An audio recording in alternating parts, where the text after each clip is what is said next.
Olá! Hoje a gente vai mergulhar na jornada fascinante de uma das ideias mais influentes da psicologia. Uma ideia que, olha, não ficou parada no tempo, não. Pelo contrário, ela cresceu, se transformou, amadureceu junto com o seu próprio criador, o grande Carl Rogers. Essa história da evolução da abordagem centrada na pessoa. E para começar, nada melhor do que as palavras do próprio Rogers. Ele mesmo, com essa honestidade intelectual incrível, reconhecia que a teoria dele nunca foi uma coisa estática, engessada. Era algo vivo, que respirava, que mudava conforme o foco dele também se expandia. Então, vamos juntos desvendar como essa ideia foi ganhando corpo e alma. Para a gente organizar o nosso percurso, vamos passar por 5 estágios-chave.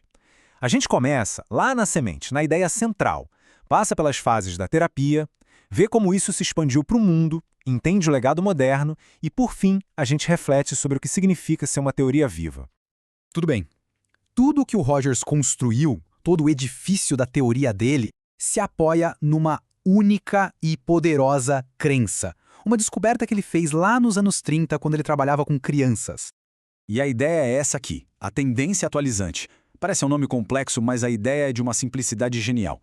Rogers acreditava que, se a gente tiver as condições certas, todos nós, sem exceção, temos um impulso natural para crescer de forma positiva e saudável.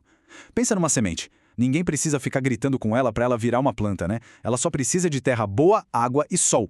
Essa força interna, essa vontade de vir a ser, é a tendência atualizante. Guardem bem essa ideia, porque ela é a base de tudo que vem a seguir. Ok, com essa semente em mãos, vamos ver como ela foi plantada no campo da terapia. A ideia foi ganhando forma, passando por 3 fases bem distintas. Quando a gente olha para essa linha do tempo, fica muito claro que a abordagem do Rogers não nasceu pronta. Foi uma evolução. Nos anos 40, o foco era quase todo na técnica, na neutralidade do terapeuta. Já nos anos 50, o pêndulo muda totalmente, o cliente vira o centro de tudo. E finalmente, nos anos 60, a grande virada. O foco passa a ser a relação, a experiência que é vivida ali entre duas pessoas. E essa comparação aqui é simplesmente fantástica para a gente entender essa mudança. O terapeuta deixa de ser um jardineiro, alguém que só prepara o terreno e fica observando de longe, para se tornar um parceiro de dança. Pensa na diferença. Um jardineiro cria as condições. Um parceiro de dança cocria a experiência. Ele está junto, presente, autêntico, num diálogo íntimo. A mudança é brutal. E aqui, gente, está a grande revolução que o Rogers propôs. Ele disse que a mudança terapêutica não acontece por causa de técnicas mirabolantes ou interpretações geniais. Ela acontece quando existem 3 atitudes humanas bem básicas: empatia, aceitação incondicional e autenticidade. Para ele, era isso, bastava isso. Percebe a mudança de paradigma? Não se tratava mais de fazer algo com o cliente, mas sim de ser alguém com ele. Isso virou a psicologia de cabeça para baixo. Mas a jornada do Rogers não parou na clínica. Na última fase da vida dele, ali entre 1970 e 1987, o foco dele se expandiu de uma forma impressionante. É nesse momento que a visão dele ganha uma escala global. Ele começa a se perguntar, peraí, se a empatia, a aceitação e a autenticidade podem curar um indivíduo, o que será que elas poderiam fazer por um grupo, por uma sala de aula, ou, quem sabe, por 2 nações em conflito? Ele passou a acreditar que aquela mesma semente do crescimento, a tendência atualizante, também existia nos sistemas sociais. E essa citação, uau, ela mostra o quão grandiosa a visão dele se tornou. Ele não estava mais falando só de pessoas. Ele estava vendo essa mesma força positiva, essa tendência que organiza e desenvolve em tudo. Nos cristais se formando, nas estrelas, no universo inteiro. Ele conectou a psicologia com o cosmos. É algo de tirar o fôlego. Certo. E aí, em 1987, Rogers faleceu. A teoria morreu com ele? Acabou por aí?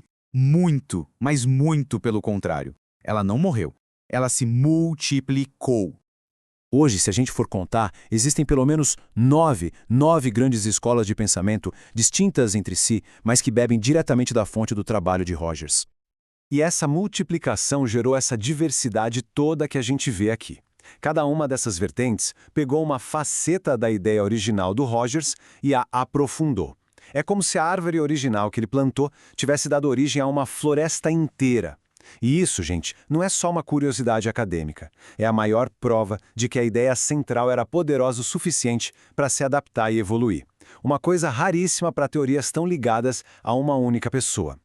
E para a gente entender como isso foi possível, o segredo é olhar de novo para as fases da vida dele. Por exemplo, a vertente existencial, que foca muito no sentido da vida, no encontro autêntico, ela bebe muito da fase experiencial do Rogers. Já a vertente transcendental, claro, expandiu aquela visão final dele, quase cósmica, que a gente acabou de ver. Ou seja, cada fase da vida dele plantou uma semente diferente que floresceu no futuro.